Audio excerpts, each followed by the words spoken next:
Hello, my name is Alan Appel. I'm a former instructor at the University of Winnipeg and a former teacher in the public school system. And my video today concerns the use of Google. Not just a standard search that we're all used to, but some of the clever ways you can use Google to get a lot out of it. So here are some of the effective ways that you can use Google.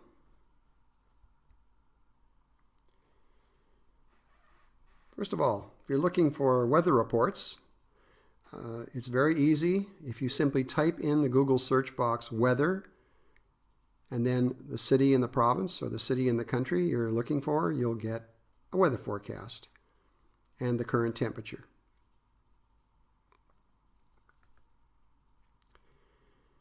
If you're looking to compare different kinds of foods, if you use the VS for versus, we're used to seeing that term in between, say, two competing sports teams.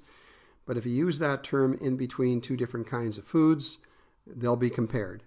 Very much like looking at a label in the supermarket.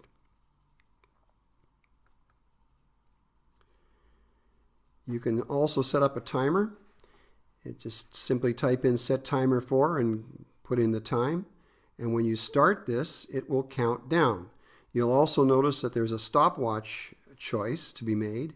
If you click on the stopwatch and start it, it will count up from 0. So either way, you can use Google to keep time. If you want to know the sunrise or sunset time anywhere in the world, just type it in and it'll give you the date that you're doing the search for and the time the sun will rise or set. If you want to translate, say, 1 or 2 sentences, if you simply type in the word translate and then type in whatever phrase you want translated, Google will very often detect automatically, or you can tell it and choose for it what language your origin is in, and it will give you the English. It will also speak the translation for you should you desire. For longer translations, you can go to the address. You may or may not be able to see that too easily on the screen. It's https://translate.google.com. And if you go there, there'll be a larger box appear that you can copy and paste or type whole paragraphs into and have it translate for you. And here's an example. I've got a French paragraph on the one side, automatically detected, translates it to English on the other side, and if it's translating into a language you're not too familiar with, you could ask it to be read out loud to you.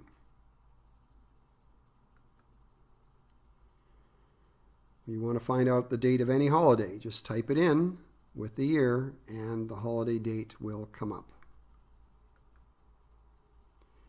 Again, time as well. Anywhere in the world, just type in the word time and either a country or a city, and it will give you the time at the present moment.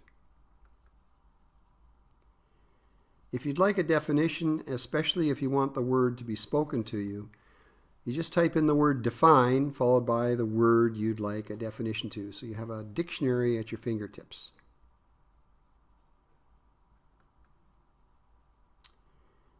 If you want to convert units, whether it's weight, whether it's distance, just simply type in the conversion you'd like to make, in this case 5 kilometers to miles.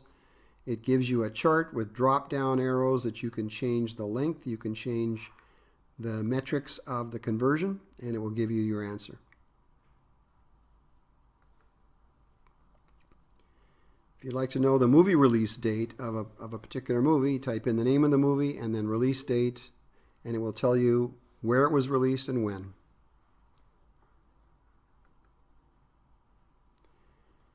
Now I know that sometimes going to find out flights when they arrive, when they depart, if you're using a website that's connected to an airline, it can be a little tricky.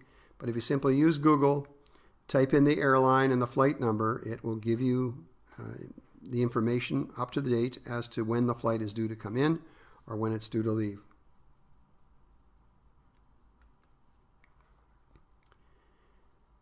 If you'd like to find a phrase, but you can't remember the entire phrase, in this case it's from a musical score, if you type an asterisk to represent the word, it will fill in those words the best it can for you, and that may jog your memory, or it may give you an idea of what you should be looking for. So if you're missing some words in a phrase or in a song lyric, this might be the answer to your problems. If you want to know when a store is open, you simply type in hours of operation, the name of the store, and the name of the city. And this not only gives you the stores that are within your vicinity, but also gives you a connection to their website. Lyrics to songs. Just type in the name of the song, type in song lyrics, and you'll get the song lyrics. I didn't know there were 4 verses to O Canada until I did this. If you want a large number read out to you properly, just type the number in and then equal English in the search bar. And you'll notice that it reproduces the number with the proper spacing, and it puts it in English for you.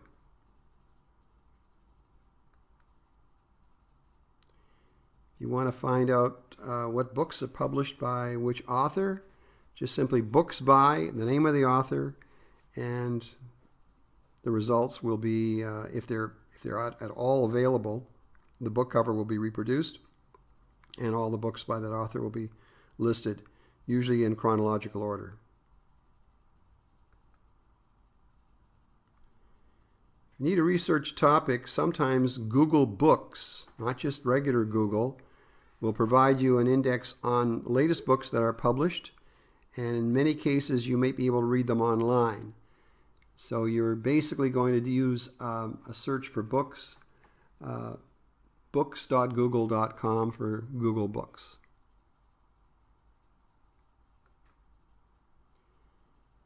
If you're looking for scholarly research, not just generally what's on the web, but scholarly research, you can use the connection here, https://scholar/google.ca, and any search that you conduct at this point will take you to scholarly journals or other such material that has been vetted by other scholars.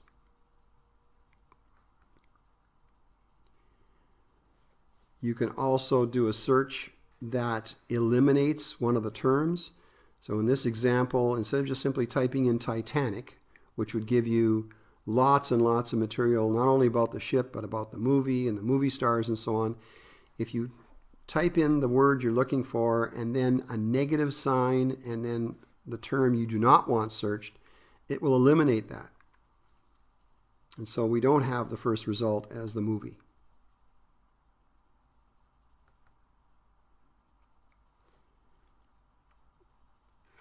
In terms of quotations and phrases, if you put quotation marks around a phrase, you force Google to look for that particular phrase with the words in that particular order. If I would type in, "I don't think so, Tim," without the quotation marks, it's going to give me all possibilities that have the word I, that have the word don't, that have the word think, that have the word so, and that have the word Tim in it. And so I'd get, in this case, 188 million hits, as opposed to the 31,200 results that I got by putting in the quotation marks. So it helps to focus your search. If you simply type in the VIN number of a car, maybe you're thinking of buying a used car, this will give you an exact description of what that car is, when it was manufactured, and so on. And a lot of people have talked about Googling themselves. One of the more efficient ways of doing it is to type in the word phone book with a colon and then your name and city. And then if you're in social media anywhere, your name will come up and links to your persona will appear. If you're not in any social media sites, chances are you may not show up at all. And depending on how you feel about privacy, that could be a good thing.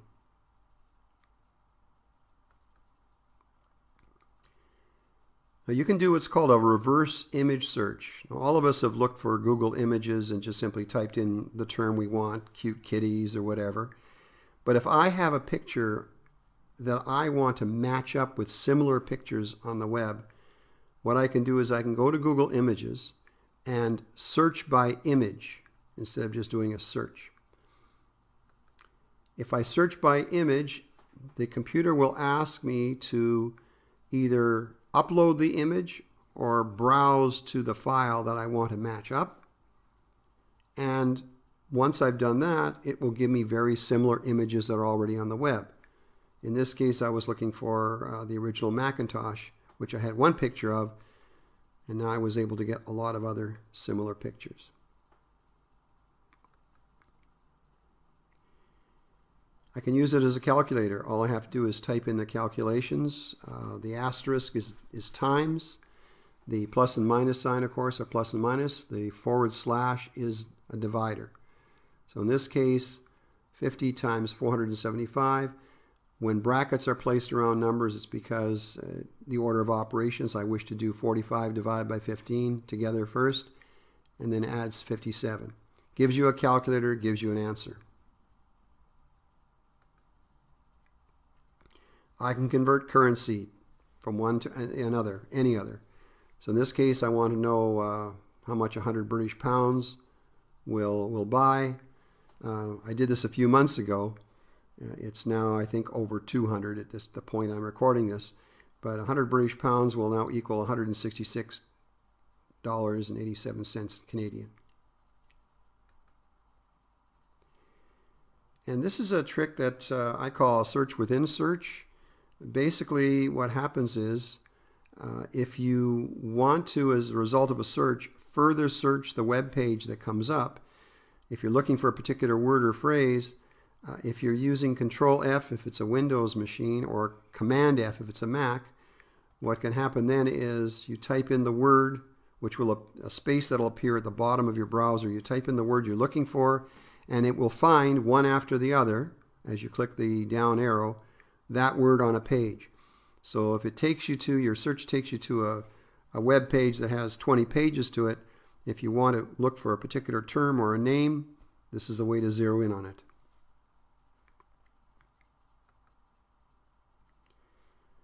Further to getting directions, if you simply type in directions to and then an address or a hotel name, it will not only give you a visual for directions, but it will give you optional routes.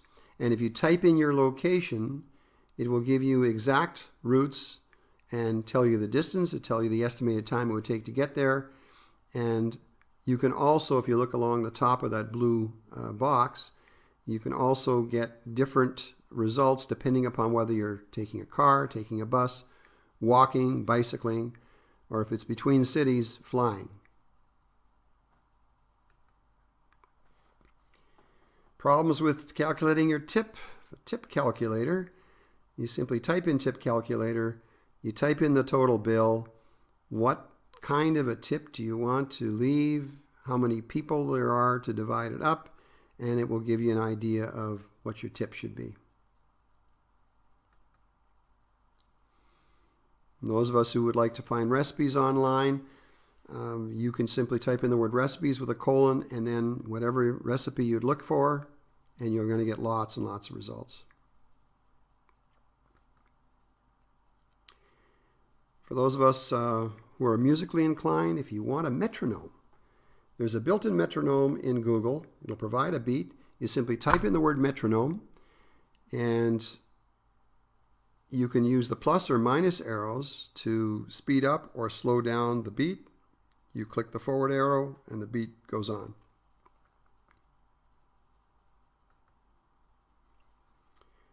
If you're looking to track a package, it doesn't really matter which organization is sending you the package. You put in the tracking number, just the tracking number, and if it's any of the main delivery businesses, it will come up. It'll tell you where it is. In addition to this, I've picked 5 Easter eggs, they're called, which are hidden inside Google search. And if you take a look at this link, you can see many, many more, dozens of little, what they call Easter eggs. This is basically illustrating Google's sense of humor. There are various things you can ask Google to do that will go above and beyond. So here are my top 5, and you can find others if you take a look at the link in Wikipedia. If you're searching for Super Mario Brothers, you're going to get the image that you see on the screen. But if you click on the coin box, you actually can gather coins, and after 100 coins, you hear the old 1-up sound if you recall what it was like when you were playing the original Super Mario Brothers. So that's kind of cool. If you do a search for Atari Breakout, you're going to get various choices. You click on the first choice, and your screen is going to evolve into an actual breakout game. You can use your mouse to move the blue bar back and forth, and you can break that wall down just like you did in 1985.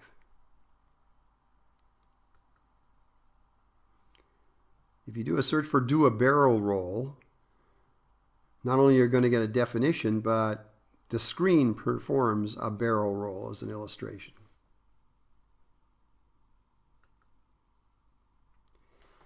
If you search for Google in 1998, you're going to be taken to a page that makes Google look exactly like it used to look back in 1998. And you have an option to stay with that look, or you can come back to the present. And if you're doing a search for the word askew, it not only gives you a definition, but the page is illustrated in an askew fashion, tilted.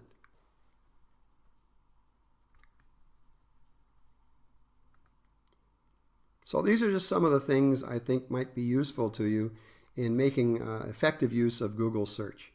Now remember, Google isn't the only search engine out there.